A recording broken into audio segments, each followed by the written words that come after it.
రాష్ట్రంలో మెరుగైన విద్యా వ్యవస్థకు సమగ్ర విధాన పత్రం రూపొందించాలని విద్యా కమిషన్ను ఆదేశించారు CM Revanth Reddy. Best education system అమలుకు ఎంత ఖర్చైనా వెనుకాడేది లేదన్నారు. ఇక క్షేత్రస్థాయి పరిస్థితులకు అద్దం పట్టేలా విధాన పత్రం ఉండాలన్నారు. విశ్వవిద్యాలయాలన్నీ విద్యార్థుల కేంద్రంగా పనిచేయాలని చెప్పారు ముఖ్యమంత్రి రేవంత్ రెడ్డి.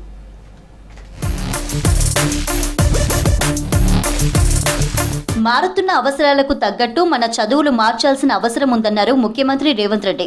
విద్యార్థుల్లో జీవన నైపుణ్యాలు పెంపొందించేలా విద్యా విధానం ఉండాలన్నారు. ఇందుకోసం రూట్ మ్యాప్ రెడీ చేయాలని విద్యా కమిషన్ ఆదేశించారు.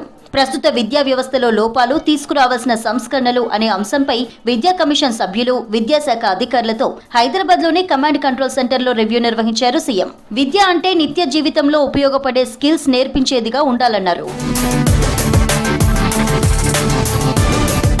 విద్యార్థులకు విషయ పరిజ్ఞానం పైన కూడా మంచి పట్టుండాలన్నారు ముఖ్యమంత్రి. లాంగ్వేజ్, సబ్జెక్టు రెండూ ముఖ్యమేనని, ఇందుకోసం ఎంత ఖర్చు పెట్టేందుకైనా సర్కార్ సిద్ధంగా ఉందన్నారు. సమగ్ర విద్యా విధానం కోసం రూట్ మ్యాప్ రూపొందించాలని అధికారులను ఆదేశించారు. ఈ సమగ్ర విద్యా విధానం పేపర్ పై కనిపిస్తే సరిపోదన్నారు. క్షేత్రస్థాయిలో అమలు చేసేందుకు అనుకూలంగా ఉండాలన్నారు సీఎం. ప్రస్తుత ఎడ్యుకేషన్ సిస్టంలో ఎలాంటి లోపాలున్నాయి, మనం ఎలాంటి మార్పులు తేవాలనేది ఆలోచించాలన్నారు. అంగన్వాడీలు, ప్రాథమిక పాఠశాల స్థాయిలో తీసుకురావాల్సిన మార్పులపై సమాజంలోని వివిధ సంఘాలు, ప్రముఖులతో చర్చించాలని సూచించారు సీఎం. చిన్నప్పటి నుంచి మంచి ఎడ్యుకేషన్ అందిస్తేనే పిల్లల ఫౌండేషన్ బలంగా ఉంటుందన్నారు సీఎం రేవంత్ రెడ్డి.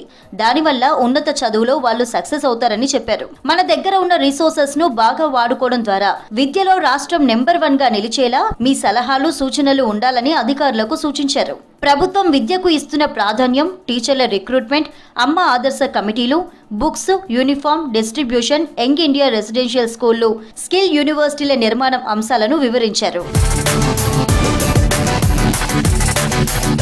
వివిధ రాష్ట్రాలు, దేశాల్లో ప్రైమరీ ఎడ్యుకేషన్ ఎలా ఉందో పవర్ పాయింట్ ప్రెజెంటేషన్ తో వివరించారు విద్యా commission chairman Akunuri Murali.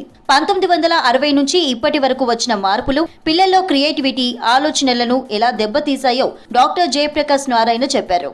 Exam system, స్కూళ్లలో ఇన్ఫెక్షన్, లైఫ్ స్కిల్స్ మెరుగు చేయడానికి ఏం చేయాలో ఆయన సలహా ఇచ్చారు. యూనివర్సిటీలన్నీ విద్యార్థుల కేంద్రంగా పనిచేయాలన్నారు సీఎం రేవంత్ రెడ్డి. విద్యార్థుల భవిష్యత్తును తీర్చిదిద్దే కోర్సులుండాలని, మార్కెట్లో డిమాండ్ ఉన్న కోర్సుల బోధనకు ప్రాధాన్యం ఇవ్వాలని సూచించారు.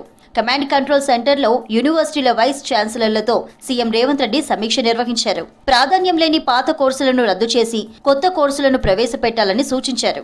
ఆయా కోర్సులకు సంబంధించి ప్రొఫెసర్లకు అడ్మినిస్ట్రేటివ్ బాధ్యతలు అప్పగించాలని ఆదేశించారు. కొందరు ప్రొఫెసర్లకు రీహాబిలిటేషన్ సెంటర్లుగా యూనివర్సిటీలను మార్చొద్దని స్పష్టం చేశారు. ప్రస్తుతం ప్రభుత్వ యూనివర్సిటీలకు ఆర్థిక స్తోమత లేని గ్రామీణ ప్రాంత విద్యార్థులే ఎక్కువగా వస్తున్నారన్నారు ముఖ్యమంత్రి. వారికి సరైన భవిష్యత్తు కల్పించేలా బోధన ఉండాలన్నారు. ఆర్థిక స్తోమత ఉన్న కుటుంబాల నుంచి వచ్చిన వారు మార్కెట్లో డిమాండ్ ఉన్న కోర్సులను ఎంచుకొని ప్రైవేటు యూనివర్సిటీల వైపు వెళ్లిపోతున్నారని చెప్పారు. వారితో ఎదురయ్యే పోటీని ప్రభుత్వ వర్సిటీల విద్యార్థులు ఎదుర్కోవాలంటే డిమాండ్ ఉన్న కోర్సులనే మనం బోధించాల్సి ఉంటుందన్నారు రేవంత్. వర్సిటీల్లోని సమస్యలను వీసీలు వివరించగా యూనివర్సిటీలకు అవసరమైన నిధులు కేటాయిస్తామని హామీ ఇచ్చారు సీఎం. వీసీలంతా తమ ఉమ్మడి సమస్యలు, వర్సిటీల వారీగా సమస్యలపై రాష్ట్ర ప్రభుత్వ సలహాదారు కె కేశవరావుతో సమావేశం కావాలని సూచించారు. యూనివర్సిటీల వారీగా తీసుకోవాల్సిన చర్యలపై రిపోర్టు రెడీ చేసి ప్రభుత్వానికి సమర్పించాలని ఆదేశించారు. సమావేశంలో ఉన్నత విద్యా మండలి చైర్మన్ బాలకృష్ణారెడ్డి, యూనివర్సిటీల వైస్ ఛాన్సలర్లు, సీఎం సలహాదారు వేం నరేందర్ రెడ్డి, ప్రభుత్వ సలహాదారులు కె కేశవరావు, శ్రీనివాసరాజు, విద్యాశాఖ కార్యదర్శి యోగితా రాణాతో పాటు ఉన్నత అధికారులు, ప్రొఫెసర్లు పాల్గొన్నారు.